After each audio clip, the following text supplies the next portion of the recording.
भारताचा पाकिस्तानवर 9 ठिकाणी एअर स्ट्राईक, पाकड्यांची 9 दहशतवादी स्थळं उद्ध्वस्त, तर जैश ए मोहम्मदच्या मुख्यालयावर भारताचा हल्ला, भारताचं ऑपरेशन सिंदूर.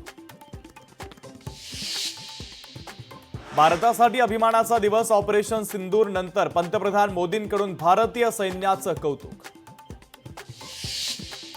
पाकिस्तानच्या लष्करी तळावर हल्ला नाही, कुठल्याही सामान्य नागरिकाला टार्गेट केलं नाही. पहलगाम हल्ल्यातील मृतांना न्याय देण्यासाठी सिंदूर ऑपरेशन राबवल्याची भारतीय सैन्याची माहिती. ऑपरेशन सिंदूरमध्ये मसूद अझहरच्या कुटुंबातील 14 सदस्यांचा मृत्यू. मीही मेलो असतो तर बरं झालं असतं, संपूर्ण कुटुंब ठार झाल्यानंतर अझहरची प्रतिक्रिया. एअर स्ट्राईक नंतर बिथरलेल्या पाकिस्तानकडून सीमारेषेवरील राजौरीमध्ये गोळीबार, तर काही स्थानिक नागरिकांचा यात मृत्यू. भारताला प्रत्युत्तर देऊ नका, अमेरिकेचे परराष्ट्र मंत्री रुबियो यांचा पाकिस्तानला थेट इशारा. भारतासोबत युद्ध करू नका, अमेरिकेनं पाकिस्तानला ठणकावलं. भारताच्या ऑपरेशन सिंदूर नंतर पाकिस्तानच्या पंजाब प्रांतात आणीबाणी घोषित, तर पाकिस्तानकडून लाहोर सियालकोट विमानतळ बंद, दोन्ही विमानतळ पुढील 48 तासांसाठी बंद.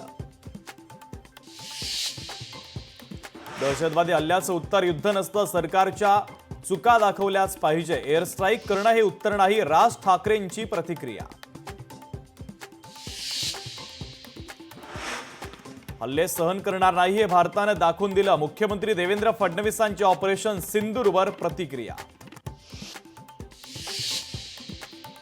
ऑपरेशन सिंदूर मोदींच्या नेतृत्वात यशस्वी, संरक्षण मंत्री राजनाथ सिंहांचं वक्तव्य, तर भारतीय लष्कर आणि मोदींचेही मानले आभार.